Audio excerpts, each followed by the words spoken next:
Guys, I've had a bit of a thought. I don't know how I feel.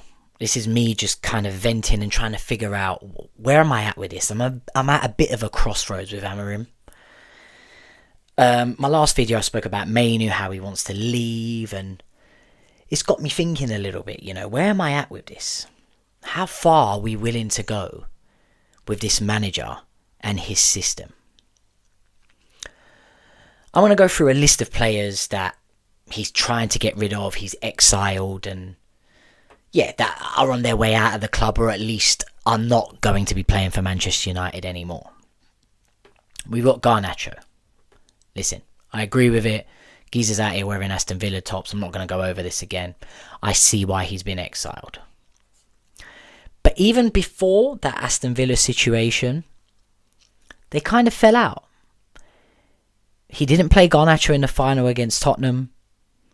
Garnacho shouldn't be throwing his toys out of the pram like he is, but that's the type of geezer he is, and hence why I've got the tick here thinking, yeah, fine, I see why you're getting rid of him. But they had already kind of fallen out pre-final to Spurs, and I'd argue if Garnacho played against Spurs in the final, it may have been a different scenario, but fine.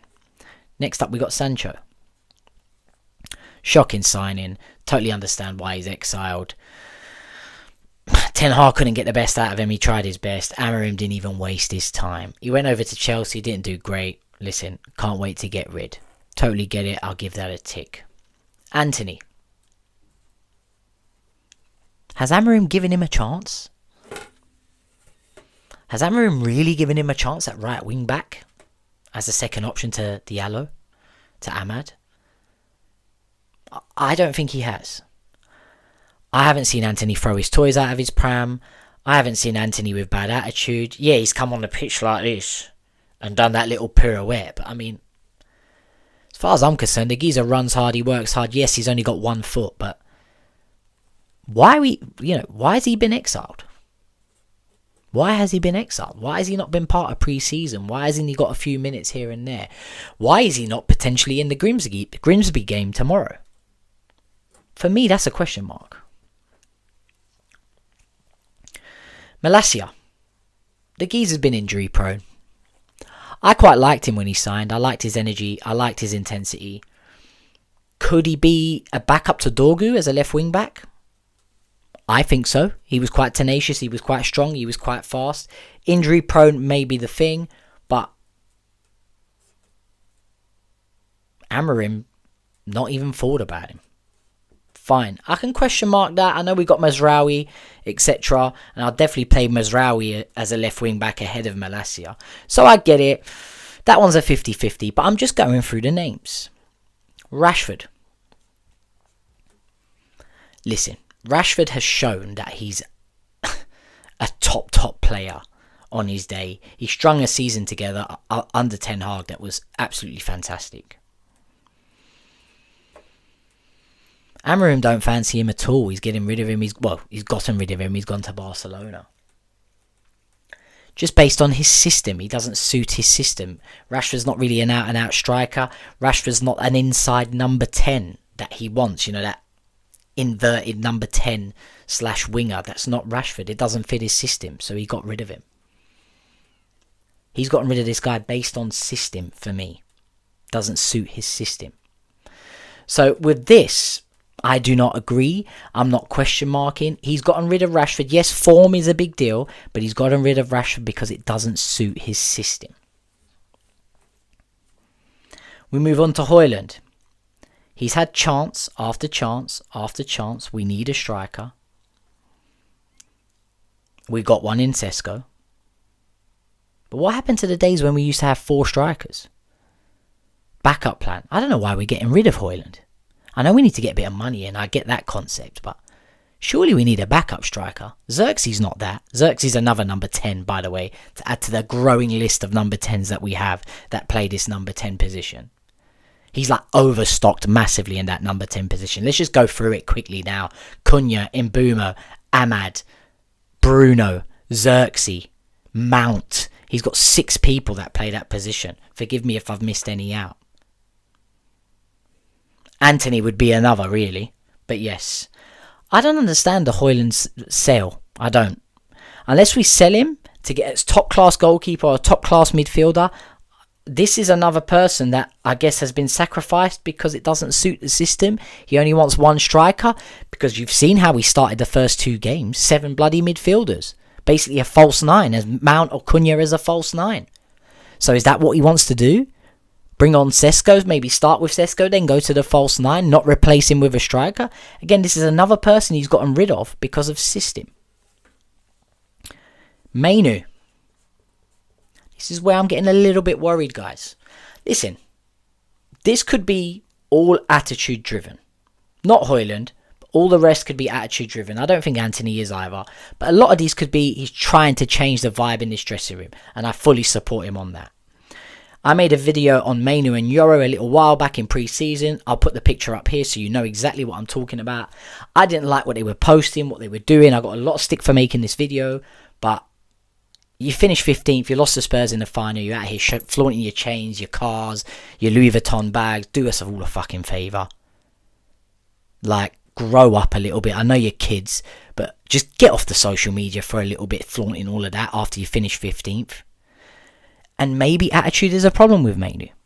But that's a maybe. I don't have the facts on that. That's what I've seen. But for me, I've said this in my video yesterday. It was only a 4 or 5 minute video. If you haven't seen it, go check it out. Mainu doesn't fit into this system. Because guess what? I listed out the number 10s earlier, didn't I? Mainu's another one of those. And the reason Mainu's another one of those, what's Mainu good at? I listed this yesterday in my video. Short, intricate passes. Little 1-2s. He's good at dribbling. And he's got an eye for goal. He's got an eye for goal at close range, passing it into the net. He's a perfect number 10. I listed out what he's not good at yesterday. He's not that physical. He's not great at long range passing. He's not that fast. He's not that fit. He's not a 6 or an 8 in Amorim's system. This is another player we're getting rid of because of Amorim's system. And then it brings me to the final player that I see going nowhere but out of this club and on a bad note, and that's Bruno Fernandes, because of this fucking system. Because Bruno's a number 10 and you've got so many other number 10s. He's invested 120 odd million in number 10s. He can't play Bruno in number 10. He's got Mount, who he loves, that he wants to play. He's trying to fit Mount in so badly, he's got him as false fucking 9, along with Cunha. Another person we could lose because of this system. Now, there's a lot of players on this list here that I agree with. And I understand why he's going. And a lot of this, I was like, it's what needs to be done. These are people that this is dead wood, like we've said it for years, right? These are dead wood that got us to 15th place. But on the other hand, how far are we willing to go with this manager? Because he's getting rid of all of this. And he's bringing in his players. Have we seen any improvements? Have we seen improvements in results? You're going to get rid of Mainu, an academy boy. You're going to get rid of Garnacho, basically an academy boy. You got rid of Rashford, another academy boy. You're getting rid of Anthony, not an academy boy, but for me, he's not done anything bad to be in the same boat as Garnacho and Sancho. You brought in Mbeumo, you brought in Cunha, you brought in Sesko. It's early days, let's see how it goes. But results haven't improved. We're losing a lot of players, not because of attitude, but because of his system. A system that is yet to yield results. I'm getting a little bit worried. I'm still fully behind him and trying to, create a new vibe in the dressing room. I get it. But it needs to start yielding results. Otherwise, you start rubbing your head and thinking, mate, you keep getting rid of players because of the system, because they don't suit the system. You keep falling out with players because they don't suit the system. When is this system going to prove dividends? The question mark's there. And it's starting to cross my mind. Is it not crossing yours? Let me know what you think, guys. Comment, please, on this one. I don't know where I'm at anymore. I was fully behind him on getting rid of all these guys. And now I'm starting to think a lot of these guys would still be in our team in a better system to suit them. Would they deliver? Have they delivered before? Maybe not. I'm getting confused now. This manager's got me completely emotionally, mentally confused. I don't know what's right, what's wrong anymore. I need your help. I need my subscribers' help. Are we still behind Amorim, getting rid of all the deadwood, getting rid of Mainu, getting rid of all these players? Or are we starting to think, hang on a minute, we're losing Mainu because of the system. We've lost Rashford, granted he wasn't great because of the system. We're going to lose Bruno. I got a lot of stick for calling this guy a club legend. Tell me, please tell me in the comments, I'm waiting. Who's been a better football player for this club since Fergie left, other than this man here? Yes, he has his traits. Yes, he gets his teeth out all the time. But let me know which player has been better than him, more prolific than him for this club during these tough times. And we might lose all these guys because of this system. I'm fucking starting to hate this word. Let me know what you think. Are we doing the right thing getting rid of Mainu? Are we doing the right thing getting rid of Bruno? I know we haven't yet, but you know what I mean? You see where this is heading. Are we doing the right things for this system long term? Do you see proof in the pudding that this system is going to yield results? I do not. Let me know what you think in the comments. Please like, subscribe. Catch you on the next video.